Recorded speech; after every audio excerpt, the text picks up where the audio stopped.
السلام عليكم ورحمة الله وبركاته. إن الحمد لله نحمده ونستعينه ونستغفره ونعوذ بالله من شرور أنفسنا ومن سيئات أعمالنا. من يهده الله فلا مضل له ومن يضلله فلا هادي له. أشهد أن لا إله إلا الله وحده لا شريك له وأشهد أن محمدا عبده ورسوله. اللهم صل على محمد وعلى آله وصحابته ومن سار على نهجه واهتدى بهديه واستنى بسنته إلى يوم القيامة.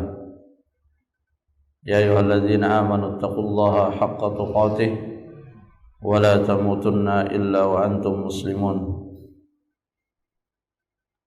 اللهم علمنا بما ينفعنا وانفعنا بما علمتنا وزدنا علما وتوفيقا والحقنا بالصالحين. Amma ba'd, ma'asyiral muslimin jamaah salat subuh rahimani wa rahimakumullah. Alhamdulillah, pada kesempatan ini kita kembali melanjutkan majelis ilmu kita pada penjelasan kitab Taisirul Karim Ar-Rahman fi tafsir Kalamil Mannan. Dan alhamdulillah, pada pertemuan yang sebelumnya kita telah sampai pada penjelasan ayat surah As-Saff,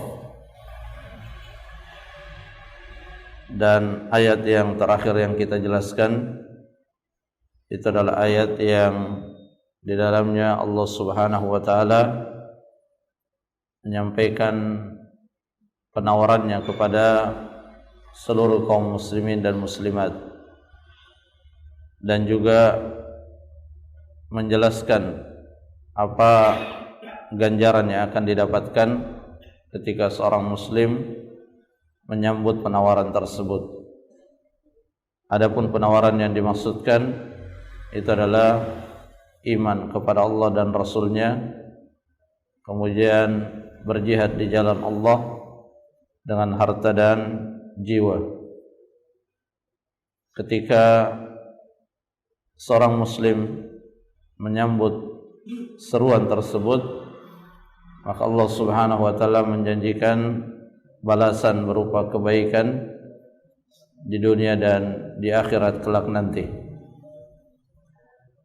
Dan ketika Allah Subhanahu wa taala menyebutkan ganjaran untuk amalan tertentu, maka ganjaran tersebut bisa kita jadikan sebagai pendorong di dalam melakukan suatu amalan, dan itu adalah bagian dari keikhlasan kita kepada Allah Subhanahu wa taala. Jadi ketika kebaikan kita ingin dinilai sebagai suatu kebaikan, maka kita harus pastikan bahwa pijakan dalam melakukan kebaikan tersebut adalah pijakan yang benar. Kita tidak melakukan suatu kebaikan kecuali atas dasar untuk melaksanakan perintah Allah, untuk meraih ganjaran yang dijanjikan, atau untuk menghindari ancaman dan siksaan jika kita tidak melaksanakan perintah tersebut. Kemudian pada ayat yang berikutnya, dan ini merupakan ayat yang terakhir dalam surah As-Saff, ya ayyuhalladzina amanu kunu ansarallah. Kembali Allah Subhanahu wa taala memanggil orang-orang yang beriman. Dan seperti yang pernah kita sampaikan, perkataan dari Abdullah bin Mas'ud radhiyallahu anhu, "Idza sami'tumullaha yaqul ya ayyuhalladzina amanu fa'ar'iha sam'ak fa imma khairan ya'muru bih aw syarran yanha an." Ketika Allah Subhanahu wa taala memanggil dengan panggilan ya ayyuhalladzina amanu, wahai orang-orang yang beriman, maka kita diperintahkan untuk memperhatikan dengan seksama, karena setelah panggilan tersebut ada dua kemungkinan. Kemungkinan pertama, Allah memerintahkan suatu perintah, suatu kebaikan, atau kemungkinan yang kedua, Allah melarang dari suatu keburukan. Dan apapun bentuknya, baik itu perintah ataupun larangan, jika kita mematuhi, maka itu akan menjadi faktor terkuatkannya iman kita.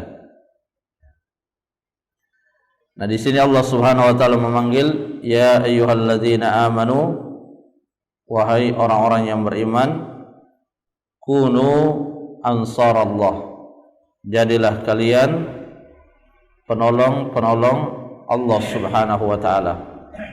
Maksudnya adalah penolong agama Allah. Allah Subhanahu wa taala memanggil kita dan mengajak kita untuk menolong agamanya, itu tentunya bukan karena Allah butuh kepada pertolongan kita, tetapi Allah Subhanahu wa taala memanggil dan mengajak kaum muslimin untuk menjadi penolong agama Allah, agar kaum muslimin mendapatkan pahala dan ganjaran. Allah Subhanahu wa taala tidak butuh pada ibadah kita, Allah Subhanahu wa taala tidak butuh pada kebaikan-kebaikan yang kita lakukan, tetapi Allah mengajak, Allah memanggil, tujuannya untuk kemaslahatan manusia itu sendiri. Ya, dan ini salah satu yang menjadi keyakinan kita sebagai seorang muslim, ya, bahwa ketika Allah Subhanahu wa taala memerintahkan suatu perintah, maka pasti di balik perintah tersebut ada kemaslahatan bagi manusia yang akan terwujud. Sebagaimana halnya juga sebaliknya, ketika Allah melarang dari suatu keburukan, maka pasti di balik pelarangan itu ada keburukan yang hendak dicegah oleh Allah Subhanahu wa taala bagi manusia. Karenanya ketika manusia tidak patuh kepada Allah Subhanahu wa taala, mengabaikan perintah, melanggar larangan, maka pasti akan berkurang kemaslahatan dalam kehidupan manusia, dan yang akan dominan adalah keburukan dan kemudaratan. Kunu ansarallah, jadilah kalian penolong-penolong agama Allah. Bagaimana caranya? Bagaimana wujud real dan konkretnya menjadi penolong agama Allah? Nah, di sini Syekh Sa'di rahimahullah mengatakan bil aqwali wal af'al. Kita bisa menjadi penolong agama Allah melalui ucapan-ucapan kita dan juga melalui amalan-amalan kita. Wa dzalika bil qiyami bidinillah, yaitu dengan cara menegakkan agama Allah. Ya, karena perintah Allah yang tertuju kepada kita itu terkadang perintah berkaitan dengan ucapan yang mesti kita ucapkan, atau perintah yang berkaitan dengan amalan dan perbuatan. Maka ketika kita ingin berada pada posisi sebagai ansarullah, maka kita dituntut untuk ambil bagian di dalam menegakkan agama Allah, terutama pada diri kita, dimulai pada diri kita masing-masing, kemudian orang-orang yang terdekat dengan kita, ya, sebagaimana yang dahulu dipraktikkan oleh Nabi sallallahu alaihi wasallam. Ketika beliau diperintahkan untuk menyampaikan agama yang mulia ini, maka beliau memulai dari diri beliau dan orang-orang yang ada di sekitar beliau. Allah berfirman dalam Al-Quran, wa anzir ashiratakal aqrabin, dan berikanlah peringatan kepada kerabat-kerabat terdekatmu. Ya, jadi secara umum, secara garis besar, menjadi penolong agama Allah itu dengan bil qiyami bidinillah, dengan melaksanakan menegakkan agama Allah, baik pada perkara-perkara yang berkaitan dengan akidah, kita tegakkan akidah Islam dalam diri kita, di tengah-tengah keluarga kita dan pada lingkungan sekitar kita.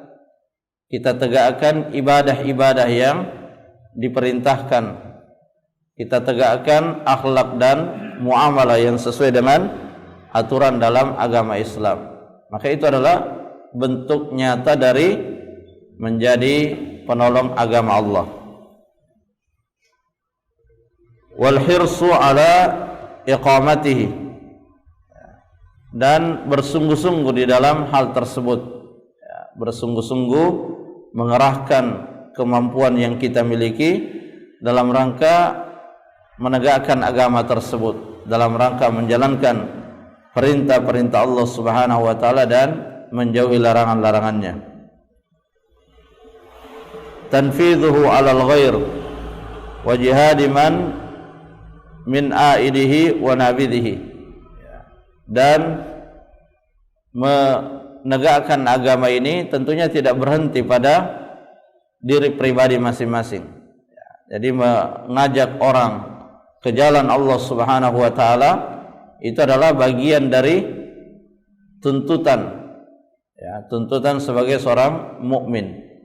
Jadi kebaikan tidak berhenti pada diri kita saja, tetapi kita berusaha untuk menyebarkan kebaikan itu. Dan itu adalah bagian dari kesempurnaan iman. Ketika kita menyukai pada diri orang lain sebagaimana yang kita sukai untuk diri kita sendiri, maka itu adalah tanda kesempurnaan iman. Karena bagi orang yang beriman dan berada pada level iman yang terbaik, yang ideal, maka dia akan berusaha untuk menyebarkan kebaikan yang ada pada dirinya. Dia tidak akan puas dengan kebaikan itu berhenti pada dirinya saja, tetapi dia berusaha untuk menyebarkannya kepada orang lain. Jadi ini semua adalah bentuk-bentuk dari menjadi penolong agama Allah.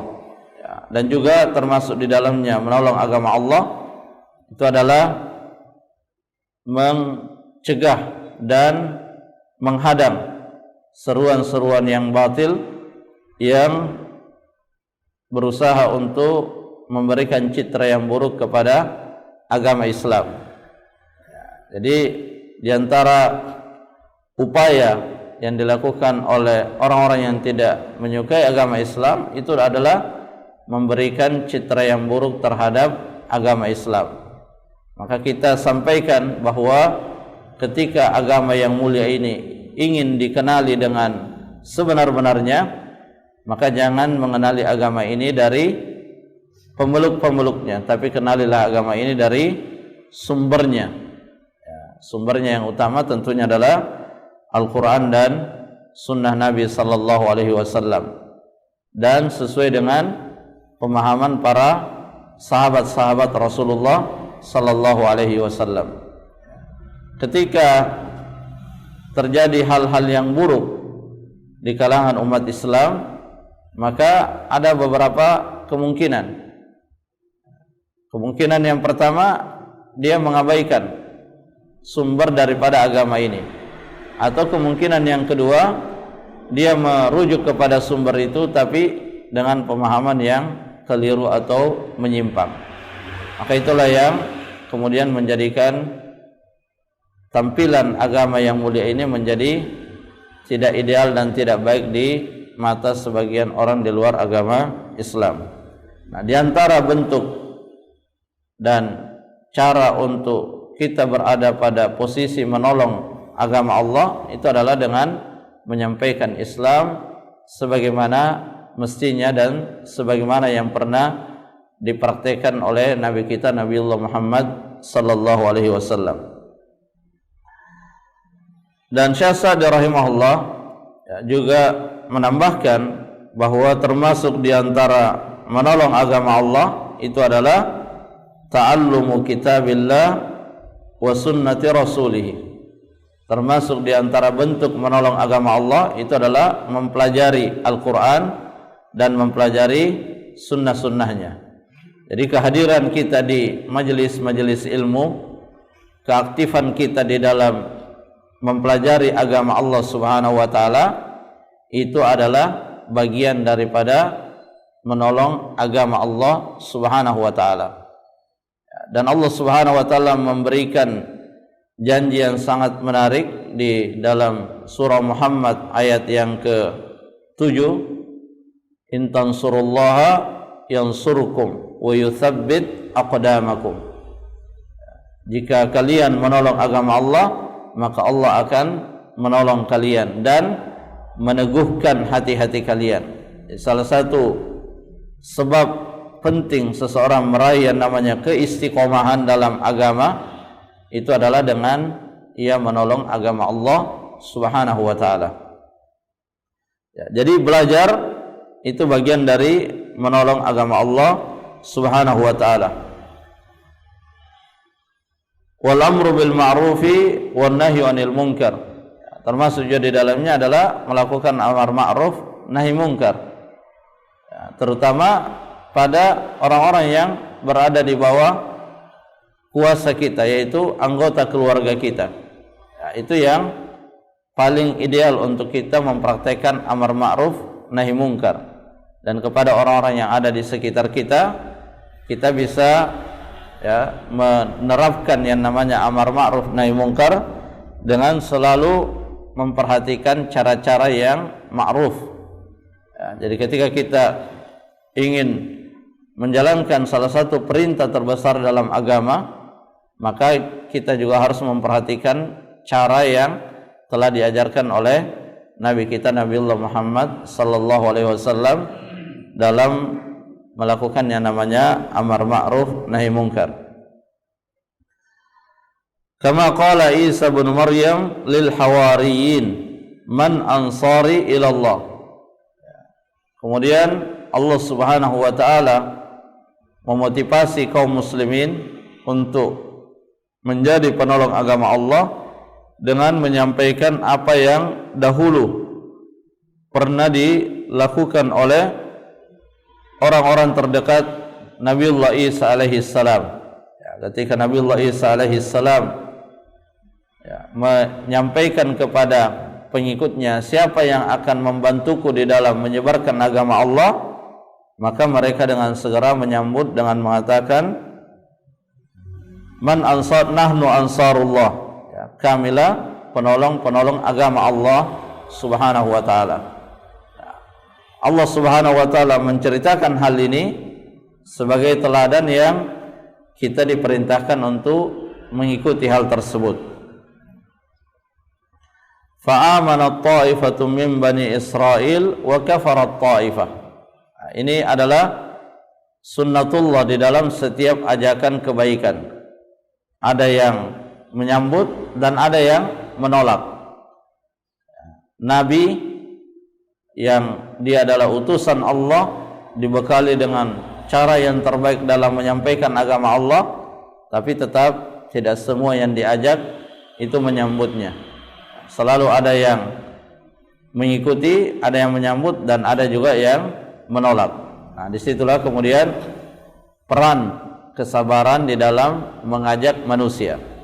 Jadi jangan kita membayangkan bahwa setiap ajakan yang kita sampaikan itu pasti disambut dengan baik.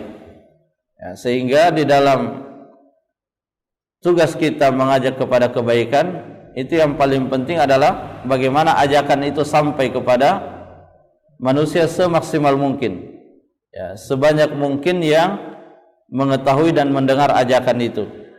Adapun urusan berapa yang menyambut dan berapa yang menolak, itu kita serahkan kepada Allah Subhanahu wa taala, karena memang itu tidak pada wilayah kita.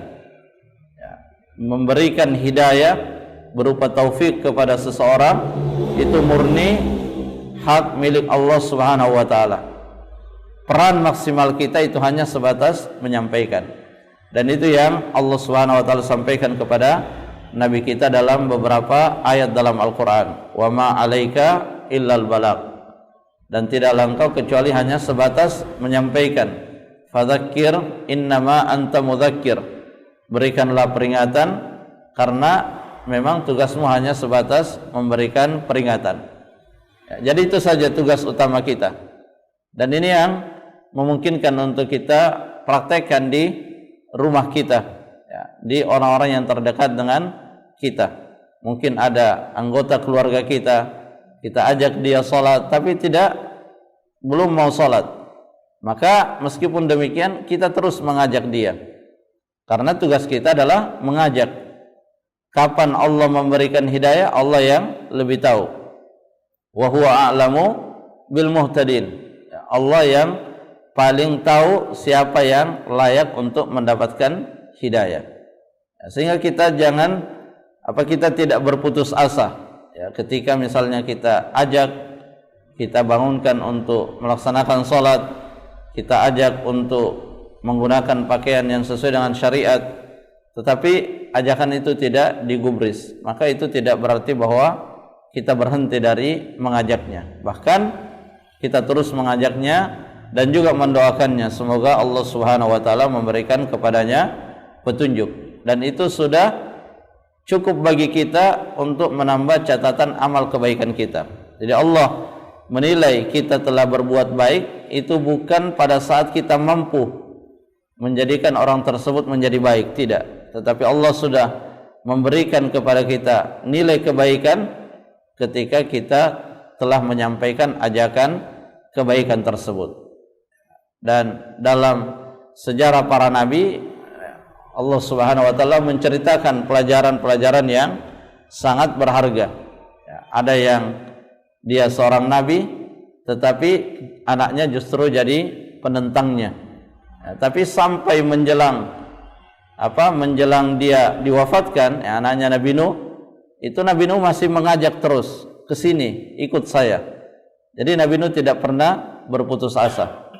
Ya, kemudian ya ada juga Nabi Lut, ya, yang istrinya tidak ikut kepada ajakannya, dan itu adalah pelajaran-pelajaran yang sangat berharga bahwa yang namanya hidayah itu adalah murni hak milik Allah Subhanahu wa taala. Fa'ama ta'ifatu, dan berimanlah min Bani Israil wa kafarat ta'ifah, ada yang beriman dan ada yang tetap bertahan dalam kekufuran.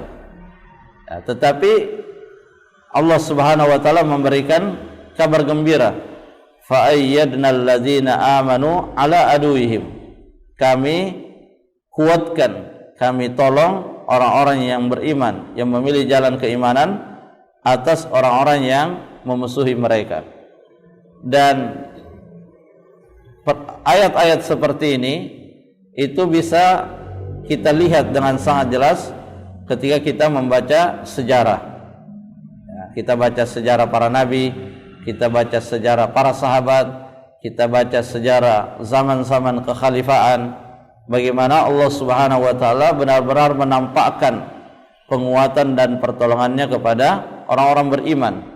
Ya, ketika perang Badar misalnya, ya, bagaimana kaum muslimin yang secara jumlah dari semua aspek itu sebenarnya sangat lemah, tetapi Allah Subhanahu wa taala memberikan dari semua aspek yang berkaitan dengan materi, berkaitan dengan persiapan-persiapan lahiriah, tidak seimbang dengan apa yang dimiliki oleh orang-orang kufar, tetapi karena pertolongan Allah Subhanahu wa taala mereka mendapatkan kemenangan. Dan itu adalah bukti dari apa yang Allah sampaikan, fa ayyadnal ladzina amanu ala aduwihim.